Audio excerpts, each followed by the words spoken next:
तुला लगन के लिए अभी हम बात करेंगे जुलाई का जो महीना आपके लिए आने वाला है। ये महीना आपके लिए किस प्रकार से बीतेगा और आप अपने इस महीने को कैसे प्लान कर सकते हो अपने करियर के हिसाब से, अपनी फाइनेंशियल कंडीशन के हिसाब से और अदर कुछ मामलों में जहाँ पर आपका रिलेशनशिप है, अगर आपका फॉरेन टूर है तो वो, आपकी हेल्थ है तो वो।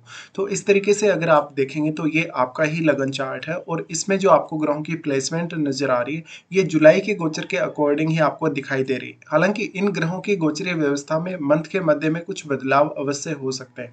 यहाँ पे हम सबसे पहले देखेंगे ग्रहों की गोचरीय स्थिति को, उसके बाद देखेंगे कि ये जो प्लेसमेंट है ये आपको कैसा प्रभाव दे सकती है।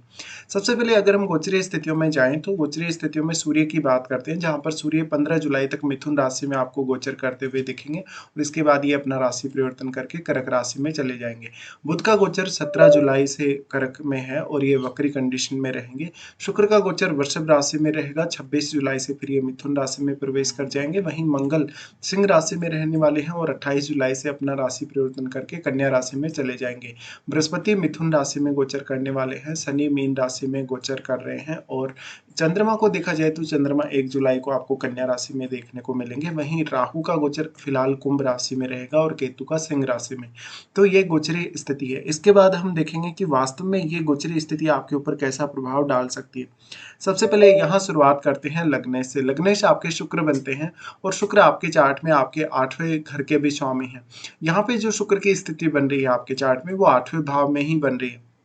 इसलिए आप अगर मैरिड हैं तो आपको अपने ससुराल पक्ष से मैक्सिमम सपोर्ट मिलेगा।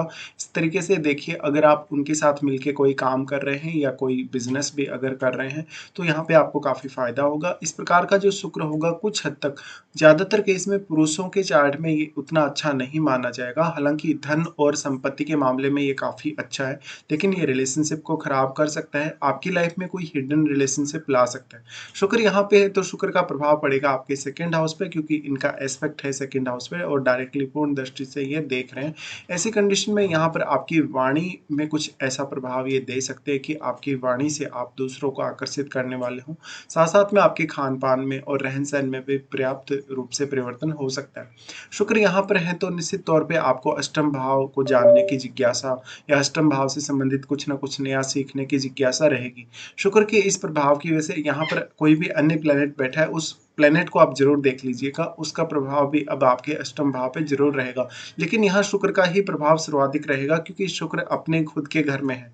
उसके बाद यहाँ से शुक्र का राशि परिवर्तन हो जाएगा और ये आपके नवम भाव में चले जाएंगे। नवम भाव में फिर ये गुरु के साथ युति कर लेंगे। यहाँ पे अगर देखा जाए तो 26 जुलाई के आसपास इनका ये ट्रांजिट रहेगा, जहाँ पर ये मिथुन में आएंगे। मिथुन में आने के बाद भी इनके काफी ज्यादा बेहतर रिजल्ट्स होंगे आपके लिए। ऐसे में आपका अगर हायर एजुकेशन के पर्पज से कोई काम है या लॉन्ग डिस्टेंस टूर अगर आपको करना है कोई भी अदर स्टेट में या इवन फॉरेन में भी, तो ऐसा शुक्र आपका काफ़ी साथ देगा। शुक्र का फिर एस्पेक्ट रहेगा गुरु के साथ साथ थर्ड हाउस पे। इस केस में ये देखा जा सकता है कि आपका कम्युनिकेशन बहुत ज़्यादा बेहतर होगा, आपके लिए अपना एफर्ट करना आसान हो जाएगा, चाहे आपका काम कोई भी हो। इसके साथ साथ क्योंकि यहाँ गुरु और शुक्र दोनों का ही एस्पेक्ट रहेगा, तो ये थर्ड हाउस से जुड़े हुए रिश्तों के लिए भी काफ़ी ज़्यादा अच्छा होगा और आप ज़्यादा से ज़्यादा अपने काम के प्रति डेडिकेटेड होंगे। इसी तरीके से देखा जाए तो ऐसे में जातक काफ़ी ज़्यादा जिज्ञासु होगा, वो अपने एजुकेशन के माध्यम से या अपनी लर्निंग प्रोसेस के माध्यम से अपने ज्ञान को काफ़ी तेज़ी से आगे बढ़ाएगा। शुक्र का नवम भाव में आना आपको अपने लिए कहीं ना कहीं काफ़ी ज़्यादा लकी बना सकता है। स्पेशली जो लोग फॉरेन टूर करना चाहते हैं या जो लोग अपनी स्टडी वगैरह से रिलेटेड कुछ आगे बढ़ना चाहते हैं, उनको यहाँ ज़्यादा ध्यान देना चाहिए। उसके बाद यहाँ हम देख लेते हैं मंगल को। मंगल आपके सेकंड हाउस के स्वामी बनते हैं और सप्तम के भी वो स्वामी हैं आपके चार्ट में। अब अगर मंगल के गोचर को हम देखेंगे तो मंगल फिलहाल 11वें घर में गोचर कर रहे हैं, जहां वो केतु के साथ युति कर रहे हैं। इस केस में ये देखा जा सकता है कि धन को लेकर उतार चढ़ाव काफी ज्यादा आ सकता है। कुछ हद तक आपकी ऐसी कोई एक्सपेक्टेशन हो सकती है जो कि पूरी नहीं हो रही है। तो मंगल का ये गोचर थोड़ा सा आपके लिए इस तरीके का रहेगा जहां पर आप काफी सडनली चीजों को पाना चाहेंगे, क्योंकि यहाँ काफी विस्फोटक स्थिति का निर्माण हो रहा है। ये फायरी साइन में मंगल की स्थिति है और यहाँ केतु के साथ इनकी युति भी हो रही है। ऐसे में आपके जो रिश्ते हैं कहीं ना कहीं अपने बड़े भाई के साथ या इवन अपने छोटे भाइयों के साथ भी उनके प्रभावित होने की संभावना काफी ज्यादा रहेगी। मंगल केतु का ये कंजक्शन आपकी इवन मैरिड लाइफ को लेके काफी ज्यादा प्रॉब्लम्स ला सकता है। जिनका भी सप्तम भाव काफी ज्यादा खराब स्थिति में है या जिनका भी कहीं ना कहीं कोई ऐसा प्लेनेट बैठा है सप्तम में, जैसे मान लीजिए किसी का शनि बैठा हो, राहु या केतु बैठा हो सप्तम में, उनके लिए ये मंथ काफी ज्यादा प्रॉब्लम वाला रहेगा। मंगल आपके चार्ट में फिर दूसरे घर के स्वामी हैं, तो फैमिली से भी आपकी काफ़ी ज़्यादा एक्सपेक्टेशंस बढ़ी हुई रहेंगी। मंगल का फिर यहाँ से प्रभाव जो पड़ रहा है वो आपके सेकंड हाउस पे ही पड़ रहा है, आपके वाणी स्थान पे। वाणी स्थान पे जो प्रभाव पड़ रहा है इसकी वजह से कहीं न कहीं आप दूसरों के प्रति थोड़े वाणी से ज़्यादा एग्रेसिव नज़र आ सकते हैं, अपनी फैमिली के साथ भी आपके थोड़े बहुत मतभेद हो सकते हैं। लेकिन यहाँ पर मेनली आपको जो शुक्र हैं वो सपोर्ट कर रहे हैं और शुक्र यहाँ पे सपोर्ट कर रहे हैं, तो ये आर्थिक रूप से आपके लिए काफ़ी अच्छा माना जा सकता है। फिर यहाँ से मंगल का जो एस्पेक्ट रहेगा वो रहेगा आपके पंचम भाव पे। पंचम भाव में ऑलरेडी राहु का ट्रांजिट है, तो यहाँ पर ये आपके निर्णय लेने के लिए काफ़ी अच्छा साबित हो सकता है यहाँ पर, क्योंकि गुरु का भी खुद का एस्पेक्ट यहाँ है। इसके साथ-साथ मंगल यहाँ आपको काफ़ी एग्रेशन देंगे, साथ-साथ में अपनी संतान के साथ आपके रिलेशन खराब होने की संभावना है। इसके अलावा आपकी किसी के साथ अगर फ्रेंडशिप है, तो फ्रेंडशिप के टूटने की संभावना काफ़ी ज़्यादा रहेगी। मंगल यहाँ पे क्योंकि आपके 7वें भाव को रिप्रेजेंट कर रहे हैं, तो स्पेशली आप अगर कोई बिज़नेस वगैरह कर रहे हैं, तो बिज़नेस के लिए आपको काफ़ी सोच समझ कर ही यहाँ प्लानिंग करनी होगी। फिर मंगल का प्रभाव है आपके 6th हाउस पे, जहाँ मंगल आपको काफ़ी ज़्यादा प्रोटेक्ट करने की कोशिश करेंगे। यहाँ पर आपके कलीग्स के साथ या इवन आप जहाँ भी काम कर रहे हैं, जिस भी ऑफिस में, वहाँ पर अपने बॉस के साथ रिलेशन बिगड़ने की संभावना काफ़ी ज़्यादा है। साथ ही आप ब्लाइंडली कोई खर्चा कर सकते हैं, जहाँ पर भी आप फँसे हैं लाइफ में, कोई कॉम्पिटिटिव एग्जाम वगैरह फेस करने हैं आपको, या कोई भी अदर ऐसी स्थिति है जहाँ पर आपका किसी के साथ कोई विवाद हुआ है, लड़ाई झगड़ा हुआ है, तो उसके और ज़्यादा बढ़ने की संभावना रहेगी। हालाँकि आपको मंगल का प्रोटेक्शन है, तो एट द एंड आपको यहाँ फ़ायदा ही होने के चांसेस रहेंगे। उसके बाद हम देख लेते हैं जुपिटर को। जुपिटर आपके थर्ड लॉर्ड हैं और साथ-साथ में जुपिटर आपके 6th हाउस के भी स्वामी हैं। अब जुपिटर का जो प्लेसमेंट है वो कहीं न कहीं 9वें भाव में इस मंथ में है। 9वें भाव में यहाँ सूर्य के साथ इनका युति भी हो रहा है और ये जो युति हो रहा है वो 15 जुलाई तक है। तो 15 जुलाई तक की स्थितियों में ये काफ़ी ज़्यादा आपके लिए सपोर्टिव माना जाएगा। यहाँ पे सूर्य आपके चार्ट में क्योंकि 11वें घर के स्वामी हैं, ऐसे में गुरु का यहाँ आपको बेहद सपोर्ट रहेगा। गुरु यहाँ है तो ये आपकी higher education, long distance tour के लिए और आपके ओवरऑल जो आपकी कहीं न कहीं अंडरस्टैंडिंग है उसके लिए तो काफ़ी बेहतर है ही। साथ में क्योंकि इनका दृष्टि आपके लगन पर है। लगन पर दृष्टि होने की वजह से ये आपको 3rd हाउस और 6th हाउस से जुड़े हुए कार्यों में काफ़ी सपोर्ट करेगा। इसके साथ-साथ आपकी अंडरस्टैंडिंग को बढ़ाएगा। अंडरस्टैंडिंग के साथ-साथ कहीं न कहीं आपको काफ़ी सेल्फ डिपेंड बनाएगा, स्पेशली ज्ञान प्राप्ति के मामले में और अपनी अंडरस्टैंडिंग और अपनी खुद की क्वालिटीज़ को इम्प्रूव करने के मामले में ये स्थिति काफ़ी ज़्यादा अच्छी मानी जा सकती है। यहाँ पे अब क्योंकि सूर्य गुरु को काफ़ी ज़्यादा प्रभावित कर रहे हैं और जब तक 15 जुलाई तक सूर्य इनके साथ हैं, तब तक आप अपना ज्ञान और अपनी बुद्धिमत्ता का काफ़ी अच्छे से इस्तेमाल कर सकेंगे। उसके बाद अगर देखा जाए तो गुरु अपने ही भाव को एस्पेक्ट कर रहे हैं, अपने भाव यानी 3rd हाउस को एस्पेक्ट कर रहे हैं, तो यहाँ 3rd हाउस से जुड़े हुए परिणामों में आपको काफ़ी आसानी होगी। मान लीजिए आपका कोई ऐसा काम है जहाँ पर आपको बहुत ज़्यादा हार्ड वर्क करना है, बहुत ज़्यादा डेडिकेशन दिखाना है या कोई भी प्रकार का मान लीजिए अगर रिस्क भी लेना हो, तो इस मामले में गुरु आपको बेहद सपोर्ट कर रहे हैं। फिर यहाँ गुरु का एस्पेक्ट आ जाता है आपके पंचम भाव पे, जहाँ पर वो राहु को एस्पेक्ट कर रहे हैं। अब राहु के रिजल्ट यहाँ और भी ज़्यादा बेहतर होने के चांसेस हैं। गुरु यहाँ सिर्फ आपको संतान के मामले में और आपके अंडरस्टैंडिंग या आपकी एजुकेशन के मामले में ज़्यादा से ज़्यादा सपोर्ट कर सकते हैं और आपके अर्निंग्स जो आपके मल्टीपल इनकम सोर्सेज हैं उनके मामले में भी आपको बेहतर अंडरस्टैंडिंग दे सकते हैं। उसके बाद हम यहाँ देख लेते हैं शनि को। शनि आपके चार्ट में चौथे घर के स्वामी और 5वें घर के स्वामी हैं, साथ ही शनि का ट्रांजिट हो रहा है फिलहाल 6th हाउस में। 6th हाउस का शनि जो होगा वो आपको काफ़ी अलर्ट करने वाला होगा। मान लीजिए आपका किसी के साथ पहले से कोई लड़ाई झगड़ा है, विवाद है, उस मामले में आप काफ़ी ज़्यादा सीरियसली डिसीजन लेने वाले होंगे। साथ ही शनि के यहाँ आ जाने से थोड़ा डोमेस्टिक लाइफ में स्ट्रगल बढ़ सकता है या फिर ऐसा हो सकता है कि करियर पर आपका ज़्यादा ध्यान हो और डोमेस्टिक मामलों पर आप कभी-कभी उतना ज़्यादा ध्यान नहीं दे पा रहे हो। यहाँ पे शनि का प्रभाव है तो ये आपकी डेली लाइफ को काफ़ी ज़्यादा कहीं न कहीं अनुशासित दिखाता है और काफ़ी ज़्यादा आपका फ़ोकस दिखाता है आपके डेली के काम पे। तो अब आप जितना ज़्यादा शुरुआत में मेहनत कर रहे हैं सुबह से ही शाम तक अपनी डेली लाइफ के लिए, अपने रूटीन को बेहतर बनाने के लिए, उतना ही ज़्यादा आप अच्छा कर सकेंगे। यहाँ पे फिर शनि का जो प्रभाव है वो आ जाता है आपके अष्टम भाव पे, जहाँ पर शनि आपको काफ़ी ज़्यादा मदद करेंगे अष्टम भाव को एक्सप्लोर करने के लिए। लेकिन ये अष्टम भाव से जुड़े हुए रिश्तों के लिए कुछ हद तक अच्छे नहीं है, पर यहाँ आपको शुक्र का बेहद सपोर्ट मिल रहा है क्योंकि शुक्र अपने ही घर में, इसलिए यहाँ पर ज़्यादातर केस में आपको शुक्र के रिजल्ट ही यहाँ बेहतर देखने को मिलेंगे। फिर शनि का प्रभाव रहेगा आपके 12th हाउस पे। 12th हाउस पे प्रभाव है तो ये 12th हाउस पे प्रभाव आपके लिए कहीं न कहीं काफ़ी ज़्यादा सीरियसनेस लेके आएगा। यहाँ पर आपके कोई जो खर्चे होने हैं इस मंथ में, कुछ ऐसे पेंडिंग खर्चे या कुछ ऐसा पेंडिंग काम आपका जो विदेश से कनेक्टेड है या इवन आप अगर बिज़नेस करते हैं तो आपका इम्पोर्ट या एक्सपोर्ट से रिलेटेड कोई काम है, उस मामले में शनि आपको बेटर रिजल्ट दे सकते हैं। उसके बाद यहाँ पे अगर देखा जाए तो शनि प्रभाव डाल रहे हैं 3rd हाउस हाउस पे। अब थर्ड हाउस पे जो प्रभाव डाल रहे हैं शनि, क्योंकि थर्ड हाउस पे थर्ड लॉर्ड का खुद का एस्पेक्ट भी है और शनि उन्हीं के घर में, उन्हीं के यहाँ राशि में ट्रांजिट कर रहे हैं, इसलिए शनि यहाँ काफ़ी ज़्यादा बेहतर परिणाम आपको दे सकते हैं। उसके बाद हम यहाँ से देखते हैं बुध को। बुध आपके चार्ट में 9वें घर के स्वामी और 12वें घर के स्वामी बनते हैं। साथ ही बुध अभी क्योंकि वक्री कंडीशन में रहेंगे और वक्री कंडीशन जो इनकी रहेगी 17 जुलाई से ये कर्क में वक्री हैं। ऐसे में अपने प्रोफेशन को लेके आपको कोई नया निर्णय लेना है, कुछ अपने प्रोफेशन में चेंज वगैरह करना है, तो वो आप अभी सोच सकते हैं।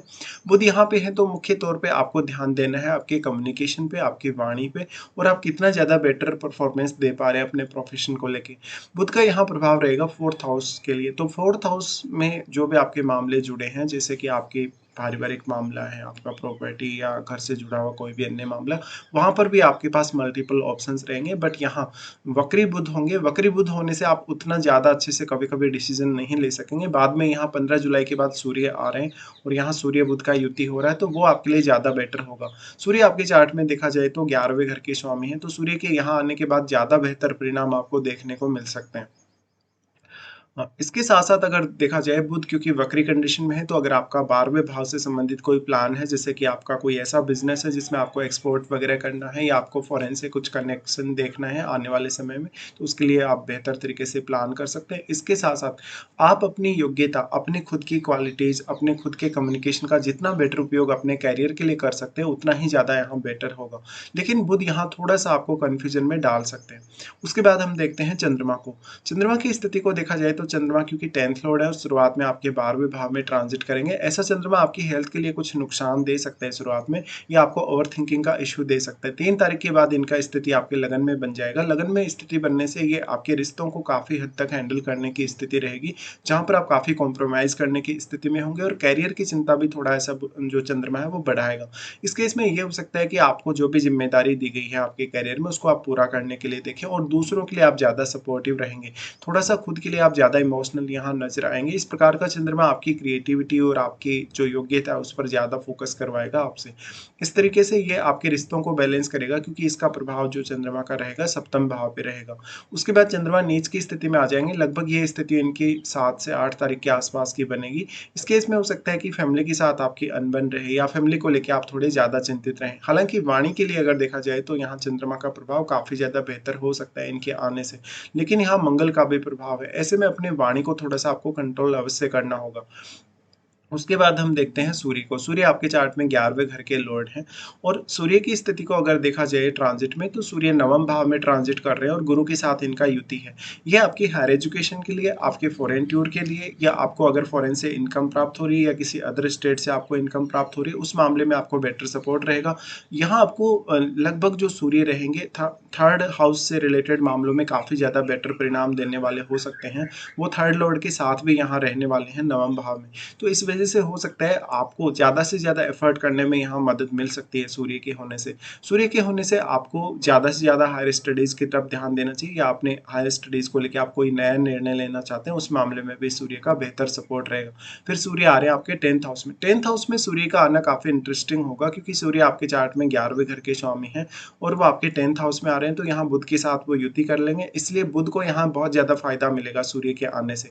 तो ये आपके मान सम्मान को भी बढ़ाएगा, करियर को भी आगे तेज़ी से बढ़ाएगा और ये आपकी रेपुटेशन को काफ़ी ज़्यादा तेज़ी से बढ़ाएगा, क्योंकि एक तरफ जहाँ आपका जो सूर्य है वो 11वें घर का लॉर्ड है और वहीं 10th हाउस में अगर इस तरीके से सूर्य आ जाते हैं तो वो अपने मित्र चंद्रमा के घर में ही आएंगे। इस तरीके से देखा जाए तो अब आपकी चार्ट में देखिए, अगर सूर्य का प्रभाव या बुध का प्रभाव ऑलरेडी आपके 10th हाउस में है, तो ये आपके लिए और भी ज़्यादा बेटर होगा। साथ में क्योंकि यहाँ जो मंगल ट्रांजिट कर रहे हैं 11वें घर में, वो आपकी एक्सपेक्टेशन को काफ़ी ज़्यादा हाई रखेंगे, तो इसलिए सूर्य का आपके 10th हाउस में आना और भी ज़्यादा बेटर रिजल्ट दिखा सकता है। तो यहाँ हमने सभी ग्रहों को कवर किया। राहु और केतु के बारे में भी अभी बात कर लेते हैं। राहु आए हैं पंचम भाव में, अभी पंचम में ही गोचर कर रहे हैं, तो ये आपकी इमेजिनेशन, क्रिएटिविटी और निर्णय क्षमता को बहुत बेहतर करेंगे। साथ साथ में पंचम भाव के थ्रू आपको कोई भी प्रकार से इनकम हो रही है या इनकम नहीं हो रही, तो आपके लिए इनकम के कुछ सोर्सेज सामने आ सकते हैं। राहु का यहाँ प्रभाव है तो या यहाँ पे राहु की प्लेसमेंट है तो राहु प्रभावित कर रहे हैं, फिर नवम भाव को जहाँ गुरु गोचर कर रहे हैं, इसलिए गुरु का भी प्रभाव राहु पर है और राहु का प्रभाव गुरु पर है। तो इस केस में राहु के रिजल्ट और भी ज़्यादा बेटर होंगे और इस प्रकार राहु अगर दृष्टि डालें तो फॉरेन टूर में काफ़ी आपको मदद कर सकते हैं और हायर स्टडीज़ में भी। फिर राहु का प्रभाव है आपके 11वें भाव पे, 11वें भाव पे राहु प्रभाव डालें तो ये आपके इनकम सोर्सेज के लिए काफ़ी अच्छा साबित होगा, लेकिन यहाँ मंगल केतु का काफ़ी विस्फोटक स्थिति बन रहा है, इसलिए आपको काफ़ी ज़्यादा सोच समझकर निर्णय लेने होंगे। फिर राहु का प्रभाव जो लगन पर है ये बहुत ज़्यादा अच्छा माना जाएगा और बहुत ज़्यादा इंटरेस्टिंग भी है, लेकिन आपके जन्म के समय का कोई भी प्लैनेट आपके लगन में बैठा हो तो उसको आप जरूर चेक कर लीजिएगा। राहु का प्रभाव जो लगन पर है वो आपके इंटेलिजेंस को काफ़ी ज़्यादा बढ़ाएगा और आपकी क्रिएटिविटी को भी। इसलिए अगर पंचम भाव से संबंधित आप कोई काम कर रहे हैं और मान लीजिए अगर आपको राहु की दशा अंतर्दशा चल रही है तो यहाँ राहु का सपोर्ट बहुत ज़्यादा अच्छा रहेगा। फिर अगर हम केतु को देखते हैं तो केतु अभी क्योंकि 11वें घर में ट्रांजिट कर रहे हैं, इसलिए जो भी आपकी इनकम है, जो भी आपके फैसले हैं 11वें घर से संबंधित, उस पर आपको थोड़ा ज़्यादा ध्यान देना होगा और किसी न किसी की आपको सलाह भी यहाँ लेनी चाहिए। यहाँ पे केतु है तो बहुत ही कन्फ्यूजन की स्थिति कभी कभी आपको सामने आ सकती है और स्पेशली इस मंथ में क्योंकि मंगल केतु के साथ युति कर रहे हैं तो यहाँ काफी विस्फोटक स्थिति का निर्माण हो रहा है, इसलिए जो भी फैसले आप यहाँ कर रहे हैं वो काफी सोच समझ कर ही आपको लेने चाहिए। इसके बाद हम देख लेते हैं कौन कौन से आपके चार्ट में अच्छे दिन निकल के आ रहे हैं और कौन कौन से आपके चार्ट के अकॉर्डिंग कुछ खराब दिन निकल के आ रहे हैं इस मंथ के लिए। सबसे पहले अगर हम बात करेंगे अच्छे दिनों की तो तुला लगन वालों के लिए अच्छे दिनों में 4, 5, 9, 10 फिर 24 से 28 तारीख तक ये दिन आपके लिए काफ़ी बेटर रहेंगे। अगर आपका कोई भी काम ऐसा है जो काफ़ी रुका हुआ है या जो काम नहीं हो पा रहा, नहीं बन पा रहा, उस काम को आप इन दिनों में प्लान कर सकते हो। इसके बाद हम देख लेते हैं कौन कौन से खराब दिन है जो आपको थोड़ा डिस्टर्ब कर सकते हैं। चंद्रमा का गोचर जब मेन राशि में रहेगा तो 15 से 17 तक ये स्थिति बनेगी। 15 से 17 तक आपको अगर किसी को आपने पैसे दिए हैं, उधार दिए हैं या किसी भी तरीके से आपने सपोर्ट किया है तो वो सपोर्ट आपको वापस नहीं मिलने वाला उस तरीके से। इसी तरीके से आपको काफ़ी स्ट्रेस और एंग्जाइटी रह सकती है। चंद्रमा का गोचर जब वृषभ में होगा 20 और 21 को ये स्थिति बनेगी। ये स्थिति आपकी आर्थिक स्थिति में बहुत बड़ा परिवर्तन ला सकती है। साथ ही साथ आपकी लाइफ स्टाइल या आपकी फैमिली में कुछ ऐसे चेंजेस आ सकते हैं जो आपके फेवर में होंगे, लेकिन यहाँ पर आपको स्ट्रेस और एंग्जाइटी का सामना फिर भी करना पड़ सकता है और आपके अंदर कुछ हिडन ऐसी क्षमता हो सकती है जो कि आपका सिक्स सेंस काफ़ी तेज़ी से बढ़ा सकती है। चंद्रमा का जो ट्रांजिट होगा अब उसके बाद वो आपके 12वें भाव में होगा तो 1 से 3 तक और 29 और 30 को ये स्थिति बनेगी।